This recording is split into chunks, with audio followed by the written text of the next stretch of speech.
Well, day 293 of the war in Gaza, and amid renewed fighting in Khan Yunis, IDF forces rescued the bodies of 5 Israeli hostages taken captive on October 7th. The bodies of 5 Israeli hostages taken captive on October 7th were recovered by troops operating in the southern Gaza Strip and brought back to Israel. The remains were located in Khan Yunis and were recovered by troops, including special forces under the IDF's 98th Division and Shin Bet agents, and comes amid an ongoing offensive in the southern Gaza City. The 5 were identified as Ravid Katz, age 51, Oren Golden, 33, Maya Goren, 56, Sergeant Kirill Brudsky, 19, and Staff Sergeant Tomer Yaakov Achimas, age 20. They were all previously declared dead by the IDF. All 5 were murdered on October 7th, and their bodies were dragged into Gaza by Hamas-led terrorists. According to a statement, Shin Bet interrogations of detained terrorists allowed troops to reach the site in Khan Yunis and recover the bodies. Meanwhile, 98th Division paratroopers and commandos eliminated a number of terrorists and destroyed approximately 50 terror infrastructures during the operation in Khan Yunis area in recent days. More than 60 terrorist targets were attacked by fighter jets, helicopter gunships, and Air Force aircraft throughout Gaza over the past 24 hours. In separate security incidents, the IDF said it has launched a manhunt for a terrorist behind a drive-by shooting attack today in Samaria. 3 Israelis were reportedly wounded when gunmen opened fire on their car on Route 55 near the village of Nabi Ilyas. And in the north, a suspected drone entered Israeli airspace from Lebanon and was shot down by air defense over the Baram area. Another suspected drone was shot down by air defense over the sea just off the coast of Nahariya. There were no injuries in the incidents. Well, joining us now via Zoom is Brigadier General Amir Avivi, founder and CEO of the Israel Defense and Security Forum. General, operating at Khan Yunis, the IDF located and returned the bodies of 5 Israelis murdered October 7th, and their bodies had been taken to Gaza. What's involved in such an operation? Does it start with intelligence? So yes, it definitely starts with intelligence, and mostly human intelligence. The IDF has arrested thousands of Hamas terrorists, and they've been interrogated, and through these interrogations and also findings on the ground, the Shin Bet and the army are able to create the relevant intelligence that enables to really do this kind of operation and retrieve the bodies of soldiers and citizens that have been murdered brutally on the 7th of October. It's not the first operation we see. We have seen also, of course, the rescue of live hostages. And the more the IDF will control the area, the more intelligence will come, and we'll have more opportunities to conduct operations like that. Well, we seem to control most of the area already. Noa Argamoni was freed in a dramatic rescue operation. The Prime Minister even brought her with him to the address last night in Congress. But precious few have been rescued alive. Many more returned in the first exchange deal with Hamas. Isn't there more chance at this point of returning live hostages and bodies through an exchange agreement?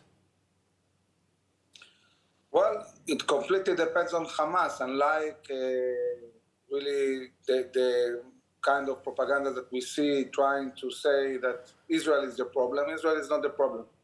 Israel has set very, very clear red lines, what they can agree to and what not. And the issue is, how do you get Hamas to be pressured enough to agree to a deal?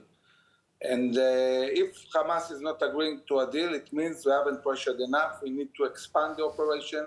We need to attack firstly in Rafah, in Khan Yunis, until we get Sinwar to really a situation where he feels pressured enough that is willing to have a ceasefire that will let him, organize, and with this ceasefire, release as many hostages as possible. Well, General, we get mixed signals because we hear Gallant, the defense minister, saying quite clearly that the time is right for an exchange deal. We hear heads of the security establishment saying the same.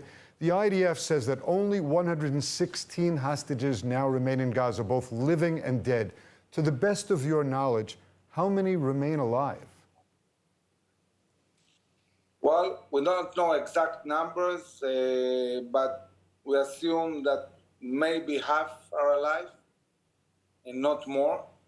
And yes, we need to try and rescue them as soon as possible and have a deal, but this deal cannot be a deal that endangers the whole society, Israel, the South, and therefore this deal cannot include leaving Philadelphia. And by the way, if you have a deal where the IDF pulls out of Philadelphia and there is a ceasefire, and we get only part of the hostages, we might find dozens of hostages that will be moved from Gaza to Iran. This is not a reality we can agree to. So even looking at only the hostages, looking at their interests, we need to look at the interest of the whole group and not just part of the hostages. And therefore, retreating from Philadelphia, it's not an option. Hostages potentially moved to Iran. We're going to have to leave it with that. General, thanks so much for being with us today. Thank you very much. Prime Minister Netanyahu addressed a bipartisan gathering of both houses of the U.S. Congress for a record fourth time, and he laid out his vision for a regional anti-Iran alliance.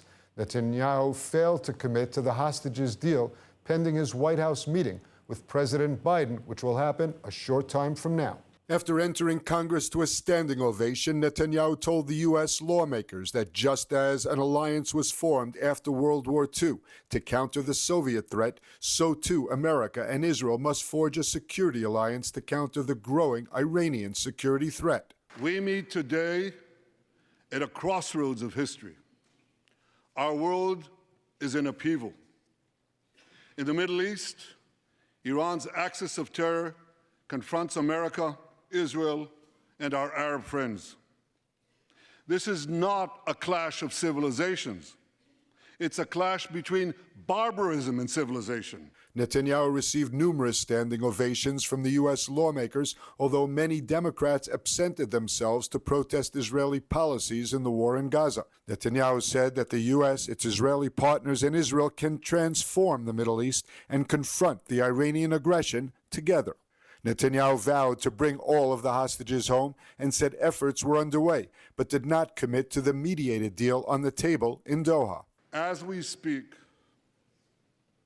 we're actively engaged in intensive efforts to secure their release, and I'm confident that these efforts can succeed. Some of them are taking place right now. The Prime Minister mentioned but gave few details on his vision for a post-war Gaza.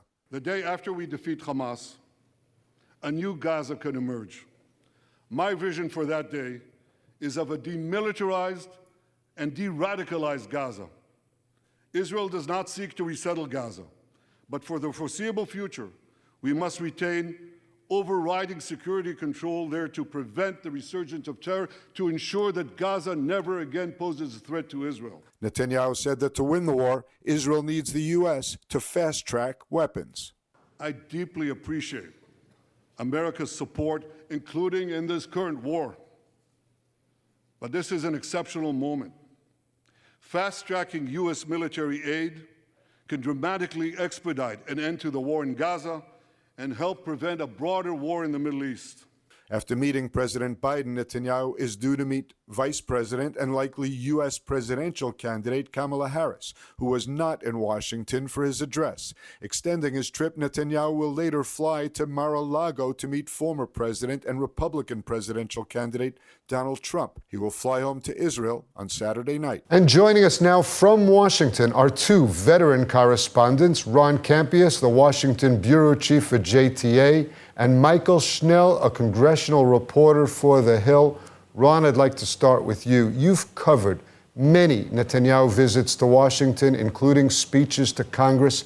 How do you compare this one, and what, in your view, was his central message? Well, that's the thing. He didn't have the message he had last time, 2015, which was to say that basically that President Obama's Iran policy was misguided. And even though that was a negative message and that had blowback because of that, at least there was a message here. Here, the message was just the U.S.-Israel relationship is vital.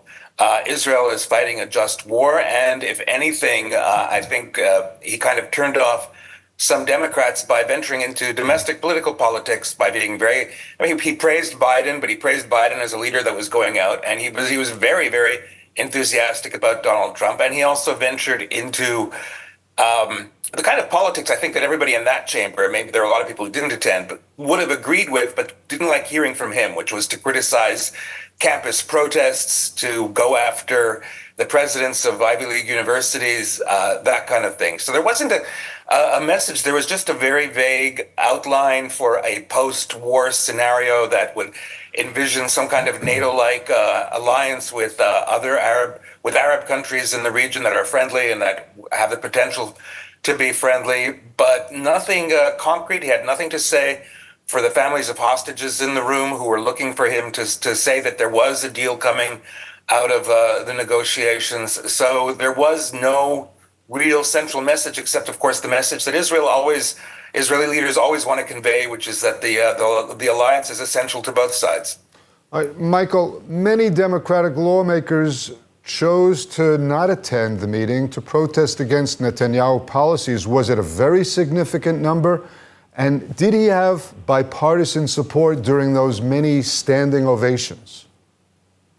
Yeah, well, Steve, I counted just over about 100 House Democrats in that chamber, and you do the math. There are 212 House Democrats currently serving. So it was a fairly significant number of Democrats who did not attend. And look, a number of them had been very adamant before the speech that they would not be in attendance, noting their criticisms of Israeli Prime Minister Benjamin Netanyahu's conservative policies and also his handling of the war in Gaza. We also saw some Senate Democrats not attend, though there was one House Democrat very critical of Netanyahu who was in the audience. That was Congresswoman Rashida Tlaib, a Democrat from Michigan. And during the speech, she held up a sign. It had two sides. One side said war criminal and one side said guilty of genocide. Now, I was in the House chamber during the speech, and my seat was right above where Tlaib was sitting. And you can see that during every standing ovation, she did not participate. She also frequently raised that sign. So that all goes to say that there was both discontent with Netanyahu outside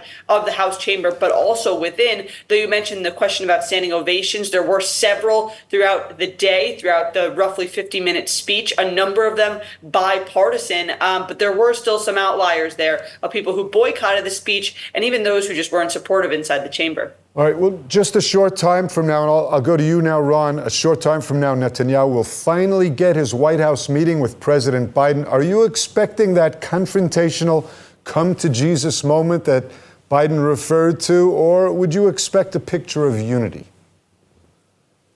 I think that it's going to be a tough talk, and there are two reasons for that, why I think that. First of all, Biden's on his way out. He said last night in his speech saying that he's going to see out his final 6 months as president, that that a priority is ending the war.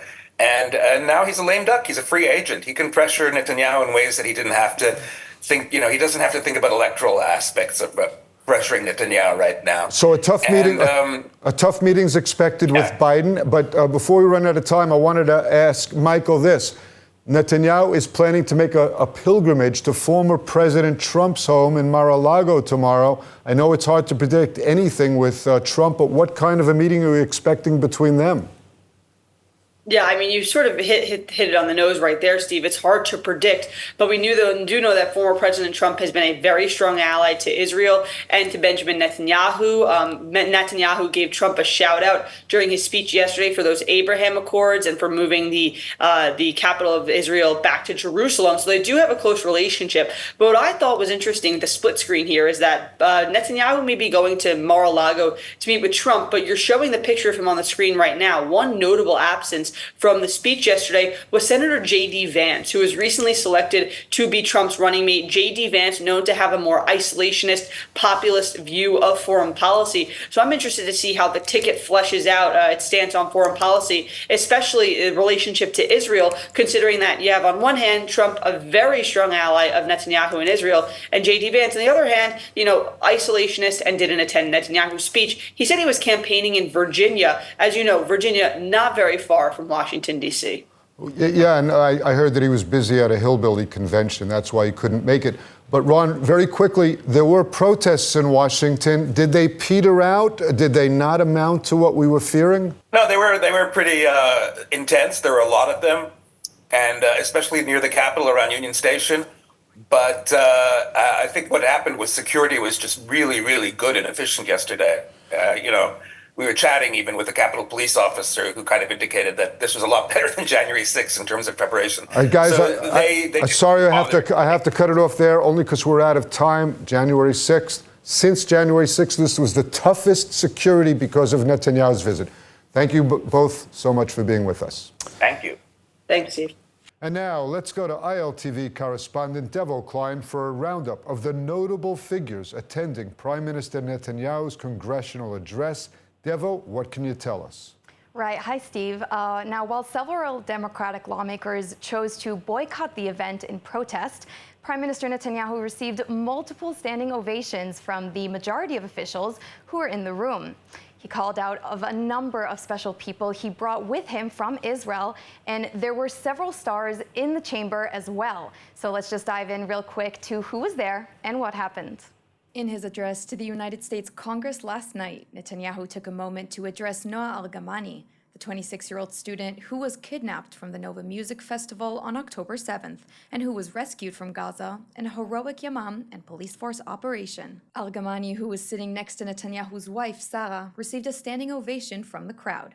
Shortly after, Netanyahu remembered Arnon Zamora, the Yamam fighter and only casualty from the daring operation. One row in front of Argamani were the representatives of the families of American hostages still being held captive by Hamas terrorists. Playing into the hands and minds of the Democrats, Netanyahu brought with him to the White House a mosaic of Israeli soldiers, including Ethiopian immigrant Lieutenant Avichai Reuven, who ran 8 miles to the Gaza border to help protect the Gaza envelope residents who were under attack. There was also Bedouin soldier Master Sergeant Ashraf al-Bakhiri from the Israeli Muslim community of Rahat, and Lieutenant Asa Sofer, who is still recovering from his injuries. And finally, Lieutenant Jonathan Ben Hamel, who lost a leg in fighting. Also in the House chamber was tech billionaire and Tesla chief Elon Musk, who was invited to Capitol Hill as a personal guest of Netanyahu. Next to Musk, British author and political commentator Douglas Murray was also in attendance, later tweeting that he was grateful to be invited. And despite icy tensions lately, Democratic Representative Chuck Schumer attended Netanyahu's address and even gave the Prime Minister a head nod of support. Despite raging protests outside the House, Netanyahu received a total of 52 standing ovations as he addressed Congress in what is already being dubbed a momentous event. In a world full of stories, whose voice will you trust? At ILTV, we deliver the truth from the heart of Israel and bring you the latest from Israel with integrity and passion.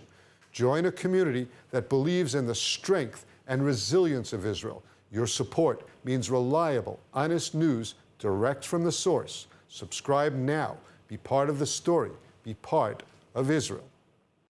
And moving to the north, let's hear from Emily Schrader, who is currently near the northern border with Lebanon in a kibbutz that just suffered a direct hit following a Hezbollah rocket attack. Emily Schrader here for ILTV. We are close to the northern border where there has been so much activity from Hezbollah, proxy of the Islamic Republic, across the border with almost daily rocket fire, missiles, mortar fire from over the border, as well as attempted infiltrations with UAVs.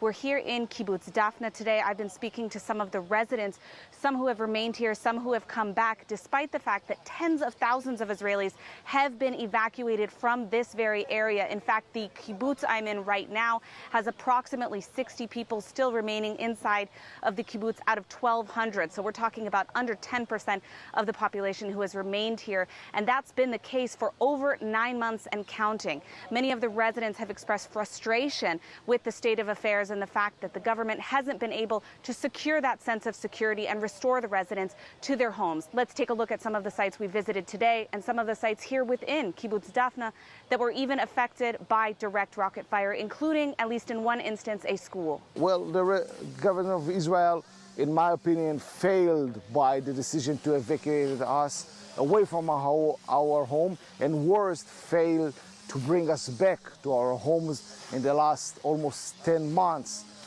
There is plenty of IDF soldiers around the Israeli-Lebanese border, and we are, as the residents, we need action. We want to come back to our normal life. We want to live, and I think it's his basic demand.